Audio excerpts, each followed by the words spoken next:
Halo semuanya, ketemu lagi sama gua Kuba dalam video alur cerita. Kita kembali melanjutkan cerita dari Kingdom. Dan seperti biasa, sebelum mulai gua mau kasih spoiler warning terlebih dahulu buat teman-teman yang tidak ingin terkena spoiler, karena ini adalah full spoiler konten. Pada part sebelumnya, akhirnya kita memasuki tahap awal arc ini yang mendorong kita pada pengungkapan masa kecil Issei yang ternyata dia lahir dan besar di kerajaan Zou yang merupakan kerajaan musuh. Kita juga akhirnya mengetahui tentang peristiwa atau lebih tepatnya sebuah tragedi yang dikenal sebagai pertempuran Chouhei yang membuat orang-orang dari Zou begitu membenci kerajaan Qin. Nah, 9 tahun setelah pertempuran Chouhei dan kelahiran Issei, Doken bersama dengan 2 orang lainnya mengemban sebuah misi rahasia untuk menyelundupkan Issei keluar dari Zou. Mereka kemudian meminta bantuan pada kelompok pedagang gelap yang ada di Kantan yang dipimpin oleh Shika. Dalam negosiasi bisnis mereka, terjadi keributan yang disebabkan oleh Issei yang mencuri makanan dari seorang pedagang. Issei yang ketahuan mencuri akhirnya dikerumuni oleh orang-orang pasar. Salah satu dari mereka kemudian berniat untuk memukul Issei dengan kayu. Namun sebelum orang itu berhasil menyakitinya, Issei lebih dulu melompat dan menghajar orang tersebut. Dia kemudian menghajar orang-orang yang berusaha menyakitinya satu persatu. Namun pada akhirnya Issei juga berhasil dihentikan dan dihajar habis-habisan oleh orang-orang yang ada di pasar. Doken yang melihat hal itu ingin mencabut pedangnya dan membantu Issei, namun Shika menghentikannya karena walaupun mereka begitu membenci Issei, mereka tetap tidak bisa membunuhnya karena Issei merupakan sandera politik kerajaan Zou.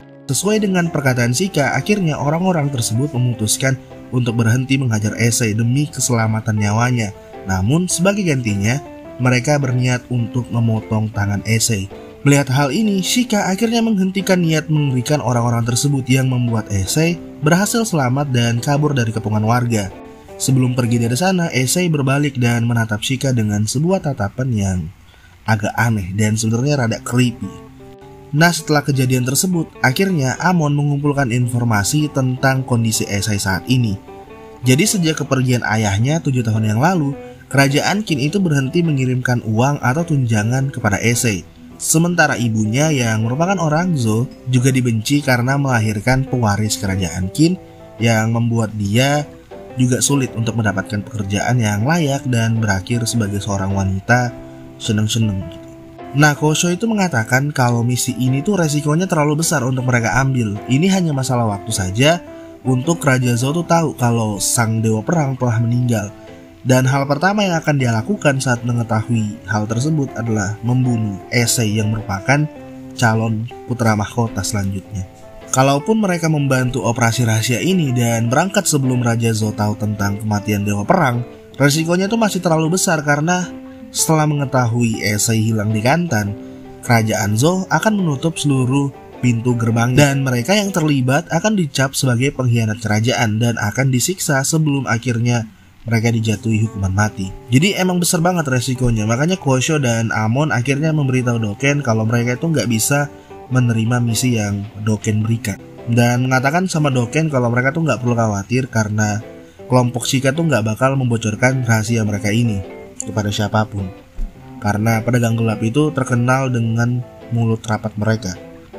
Sementara Shika pergi menemui Issei yang saat ini sedang berbaring sembari menatap bulan dengan tatapan yang mengerikan. Shika kemudian berbincang dengan Issei tentang bulan dan mengatakan kalau dia tuh paham perasaan Issei yang membenci bulan melalui cara Issei menatap bulan tersebut. Shika mengatakan kalau dulu saat dia menjadi yatim piatu korban perang, ya setiap kali dia melihat bulan dengan segala penderitaan yang telah dia alami, bulan itu malah bersinar semakin terang dan lebih indah dari biasanya, seolah-olah bulan menertawakan dirinya. Namun pendapatnya itu berubah setelah bertemu dengan ayah angkatnya yang mengatakan kalau alasan bulan bersinar lebih terang dari biasanya karena dia ingin mendorongmu untuk terus berusaha dan tidak putus asa, sekaligus menjadi simbol cahaya harapan bagi dirimu. Nah, setelah mendengar hal itu, tatapan Issei itu berubah dan mengucapkan terima kasih pada Shika yang telah menolongnya di pasar, dan karena Shika telah memberitahunya juga tentang rahasia bulan. Besoknya, pada malam hari saat Issei pulang, dia itu bertemu dengan Doken dan Tengen. Mereka berdua tuh menjelaskan tentang kematian dewa perang dan bagaimana ayahnya menjadi putra mahkota, yang berarti Issei juga akan menjadi putra mahkota selanjutnya. Jadi dia harus pulang ke kerajaan Qin. Issei yang mendengar itu malah menjadi histeris bahkan sampai pingsan.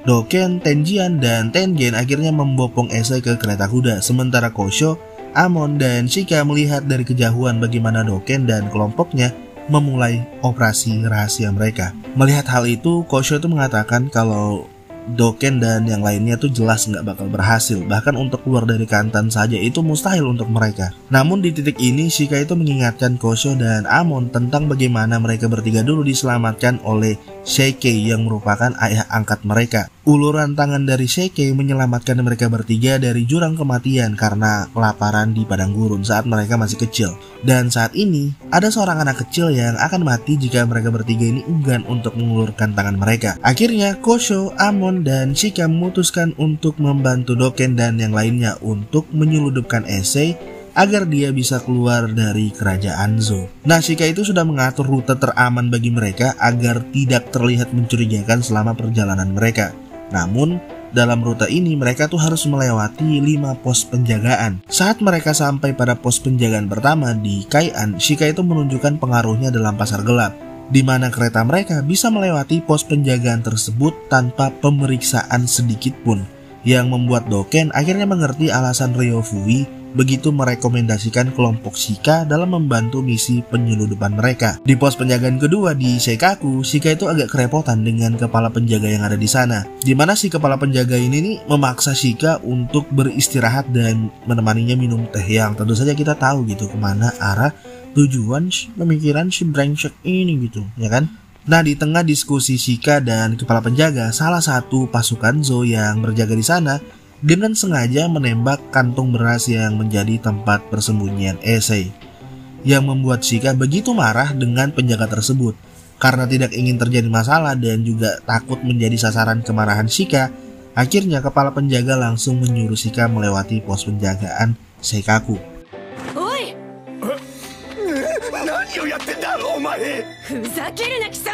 Saat Doken dan yang lainnya memeriksa kantung beras yang terkena panah tadi, ternyata Issei itu berhasil menahan panah tersebut dengan menggunakan lengannya. Hal ini membuat Shika begitu terkejut dengan Issei yang seolah-olah tidak bisa merasakan rasa sakit. Apalagi saat panah tersebut dicabut, Issei itu sama sekali tidak mengedipkan matanya. Kan rada aneh gitu, ada anak kecil ditembak pakai panah ya kan, nggak nangis gitu. Apalagi waktu dicabut tuh nggak ngeluarin ekspresi apa-apa.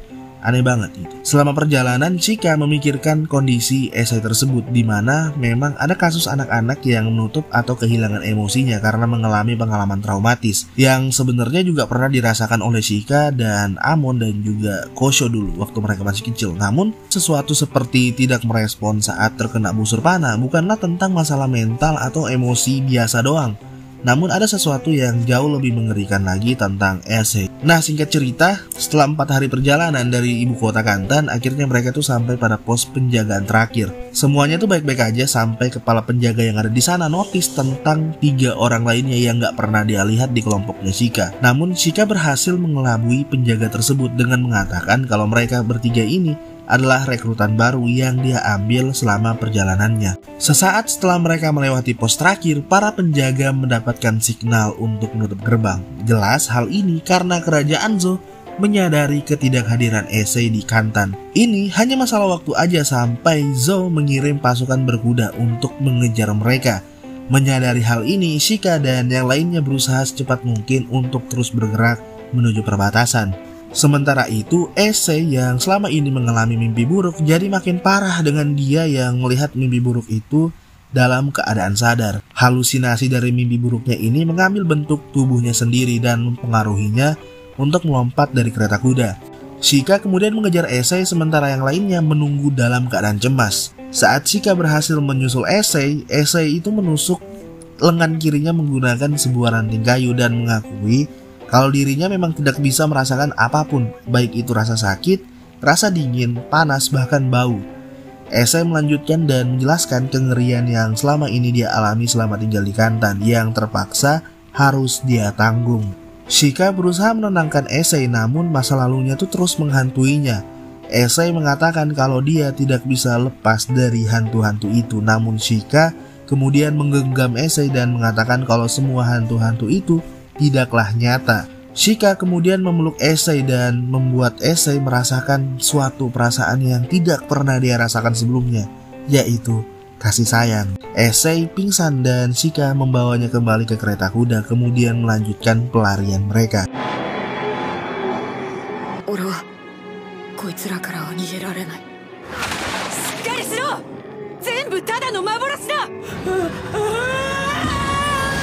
Di tengah perjalanan, akhirnya mereka dapat melihat gumpalan asap yang berada di belakang mereka, yang tentu saja itu merupakan pasukan kuda Zou yang dikirim untuk mengejar Issei. Shika kemudian menyuruh yang lainnya bersiap untuk pertarungan. Tenjin yang ketakutan melaju secepat mungkin, yang membuat dia keluar dari formasi yang diperintahkan Doken dan malah membuat Tenjin tewas akibat lemparan tombak pasukan Zou. Melihat pasukan Zou yang mendekati Shika, akhirnya Amon bersama dengan Tenjin mengorbankan diri mereka untuk memperlambat pasukan Zou. Sementara itu di perbatasan Qin dan Zou di Danau Pinus Merah, Son Bon-kun dan Heki bersama dengan pasukan kuda Qin sedang menunggu kedatangan Doken yang membawa Issei. Di sisi lain, Issei masih terus dihantui oleh delusinya, namun dia diselamatkan oleh Shika. Alter egonya tuh masih terus berusaha membuatnya tetap dalam depresi, namun Issei dengan tegas mengatakan pada alter egonya bahwa dia akan kembali ke Qin dan menjadi seorang raja.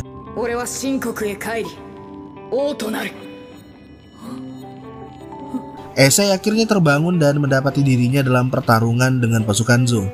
Di saat Shika, Doken, dan Kosho dalam keputusasaan mereka, Issei berusaha membangkitkan semangat moral mereka untuk terus melakukan perlawanan balik sembari terus mencoba untuk kabur dari pengejaran Zou.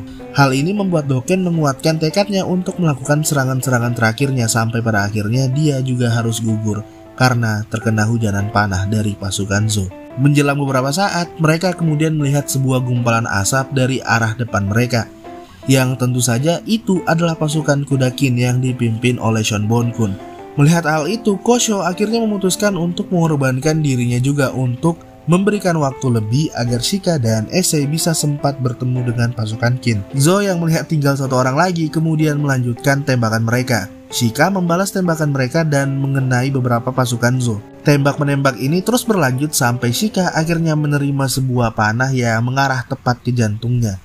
Dalam keadaan ini, salah satu tentara Zou berhasil naik ke kereta kuda, namun Shika berhasil mengalahkannya. Shika kemudian teringat dengan perkataan ayah angkatnya tentang membantu dan menyelamatkan orang lain. Sementara itu, pasukan Son Bon-kun sudah begitu dekat dengan Issei. Pasukan Zou yang melihat pasukan Qin telah tiba, akhirnya menjadikan Issei sebagai target mereka. Namun sekali lagi, Shika berhasil menahan seluruh tembakan pasukan Zou dengan tubuhnya dan menyelamatkan Issei. Pasukan Son Bon-kun akhirnya bentrok dengan pasukan Zou dan berhasil menghabisi mereka semua. Dalam keadaan sekarat dan diambang kematiannya, Shika mengucapkan kata-kata terakhir untuk Issei tentang menjadi seorang raja yang baik. Dan setelah itu, Shika menghembuskan napas terakhir dan meninggal dalam pelukan Issei.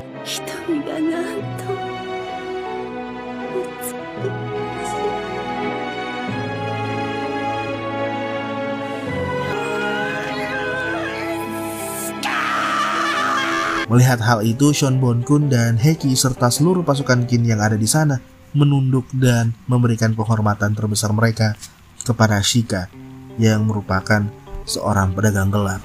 Tahun 251 sebelum Masehi, pada umur 9 tahun, Issei atau Yin Zeng untuk pertama kalinya menginjakan kaki di kampung halamannya. Scene terakhir pada arc ini kita kembali pada Issei yang saat ini sedang bersama dengan Ko.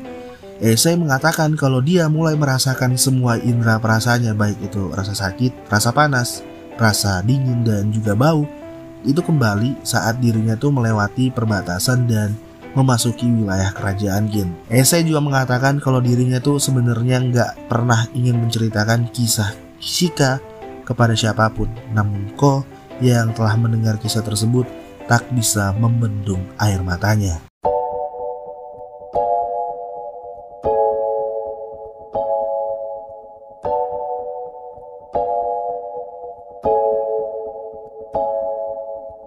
Arc ini mengupas tuntas tentang masa lalu Issei. Hal yang cukup mengejutkan adalah fakta kalau Issei lahir dan besar di negara musuh. yakni Zou yang begitu membenci kerajaan Qin. Seperti yang gue bilang pada video sebelumnya, arc ini merupakan arc ketiga dan merupakan arc setelah Keiyo Campaign arc kemarin. Namun di anime, alih-alih ditempatkan di season pertama, arc ini justru ditempatkan pada season kedua dan agak dipadukan dengan konflik yang terjadi pada arc ke-8, yakni Three Faction Arc atau arc faksi ketiga, yang menjadi penampilan pertama Miki atau Ibu Ise yang dikenalkan sebagai Ibu Suri. Adegan kematian Chika yang meninggal dalam pelukan Ise membuat kita callback pada adegan saat Hyo meninggal dalam pelukan Shin. Perbedaan yang cukup besar antara manga dan anime pada arc ini tentu saja terletak pada Ibu Ise yang ditampilkan di anime, sedangkan untuk arc ini di manga, Ibu Ise sama sekali tidak ditampilkan. So guys, mungkin itu aja untuk arc kali ini. Akhirnya kita berhasil menyelesaikan arc ketiga dari series Kingdom. Nah, selanjutnya kita akan masuk pada arc keempat, yang mana arc ini dihilangkan di animenya. Jadi untuk arc selanjutnya kita benar-benar bakal beralih ke manga. Jadi jika kalian suka dengan video ini silahkan like. Jika kalian nggak suka dengan video ini silahkan dislike 2 kali. Lalu untuk mensupport gue di channel ini silahkan subscribe. Jangan lupa untuk nyalain lonceng notifikasinya juga, biar kalian selalu dapat update dari channel ini untuk kedepannya. Jangan lupa juga untuk follow gue di TikTok, di Twitter, dan juga di fanspage di Facebook ya. Kalian bisa DM gue tentang konten-konten apa aja yang pengen kalian denger di channel ini. Jangan lupa komen dan share. Sampai berjumpa di video-video berikutnya. See you on the next time guys. Dadah.